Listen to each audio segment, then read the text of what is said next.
Hey, what's up guys? Diego here. Today I have this 2020 GLE 350 and I just wanted to show you guys what the underneath and the under the hood look like. Just right here while we're here, you can see that these are regular struts, not air struts. I'm guessing that's the base trim. I can let you know the annotation if I figure it out after I edit this video.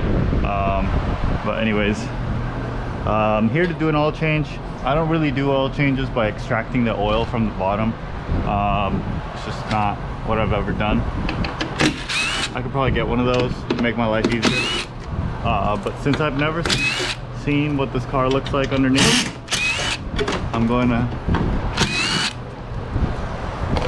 go ahead and take the chance to look underneath and show you guys what I see. So you guys know that they don't use standard numbering anymore for the cars. Ever since like 2013, I think, when the S55 came out and they put a 4.7 in it. They haven't been using it because they've been doing so many turbos that the displacement doesn't match the numbers. And as you know, the displacement has always meant how big the engine is. So if people don't know how big the engine is, they're not going to want to buy a car that's more expensive that has a smaller number attached to it. So they kept the same numbering system. So even though this is a GLE 350, it's really a 4-cylinder turbo. And in all honesty, I'm not sure how big. But so here it is. Let me grab the phone, make sure you guys can see. Right. So right here is the power steering rack. See, it's electric, so that's good. As long as they're making it good and they're not like Fords, I don't think we should have any issues. They've been doing it for a couple of years now, so I think they've worked out the kinks. This differential right here, that's actually very, very small. But I remember doing a 2008 M.A.S 350. I had to take out the differential to do the power steering rack, and it doesn't look like that's the case here. But hopefully nobody's gonna have to do the power steering rack on this. Like I said, very small differential. That should tell you about how much power a car makes. It's a 4-cylinder turbo, so I'm guessing it's making around 250, 270 at the most. That's conservatively.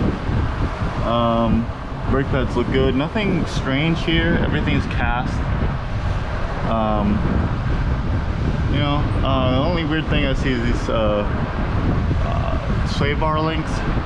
I've only seen it once again. I've never replaced them, so I don't know how exactly they come out. It might just be easier than I'm thinking. Oh yeah, if this is a tube and this is a screw, then it doesn't need to slot. You just need to thread in. You might be able to cross thread that pretty easily though. Oil sensor, obviously oil plug. You can see the catalytic converter. Catalytic converter here. It's pretty big downpipe overall.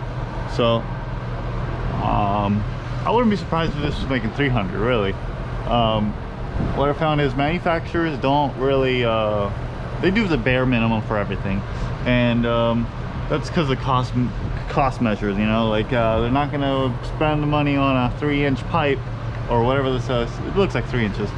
3-inch pipe if they don't have to. So the amount of exhaust gases this engine's putting out is have to be a very significant amount to call for a 3-inch pipe. So that looks good. Maybe we'll see one of these straight pipes someday, maybe in a couple of years. This is 2020. So as far as this transmission goes, it looks very similar to the 722.9.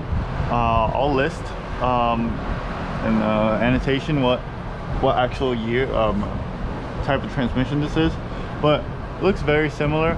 If anything, it looks like more like a ZF just because of the pan.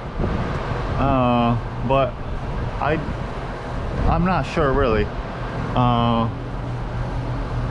Anyways, plenty of room up top, as you can see. I mean, there's about a foot on each side of the engine, which makes me really happy. I love to see plenty of room when working on a car. It makes repairs cheaper for the customer. And we got a differential here.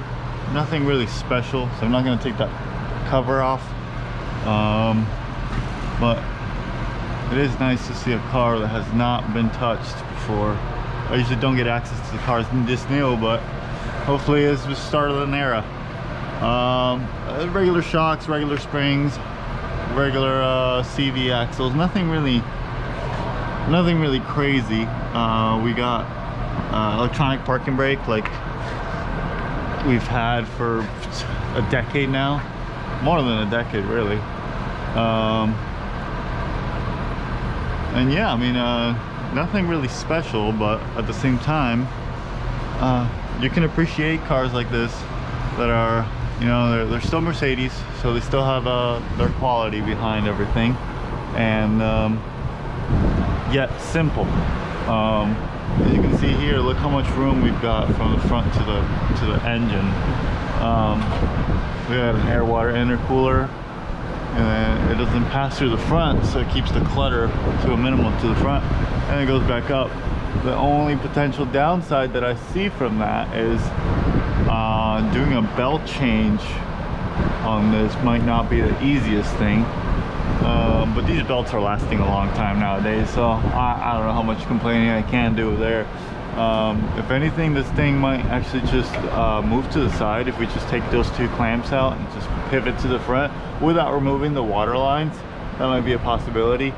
And if I'm not mistaken there, that kind of looks like it's not a wastegate, it might be an electronic water pump. Let's see if I can see a water pump in the belt drive. I'm not sure. I gotta bring it down to see that. But there it is. That's what the GLE looks like from the underneath. Let's go upstairs. Let's go up here real quick to show you guys what the inside looks like, and then we'll wrap it up. You can pretty much go to any other YouTuber to see the inside of this thing. It's nice. It's a Mercedes. Everybody likes it. Doubt you won't. But I'm here for the inside, for the guts, the good stuff. So here it is. Like I said, 4-cylinder. Let's see if we can figure out a sticker that tells us what kind of engine it is. Equipped with auto start, I think. Okay, so nothing. I'll annotate it, what engine this is. But you can see it looks pretty simple. It looks like it might be, yeah, it's direct injected. So that might be an issue later down the road if we get like carbon buildup on the valves, because the fuel is going directly into the engine and not the back of the valve, so it's not cleaning them, so carbon buildup. Hopefully the PCV system is good enough to not put too much debris in there. But I think that's always going to be an issue with direct injected cars. If anything, I think they should move to direct and port injection to prevent all that stuff. And as far as a water pump, I really don't see a water pump here. So I think that thing that we saw down there might actually be the electric water pump. You can see, you know, nothing crazy. It's still a car. If anything, we might need some special tools or some special silicone some places, but don't be afraid of it. You know, it's still a pretty simple car. It's just newer, shinier, and mistakes can be more pricey, but as long as you're careful, I think you'll got this. Alrighty guys, this is Diego, and I hope you like this undercar review, and you guys have a good one.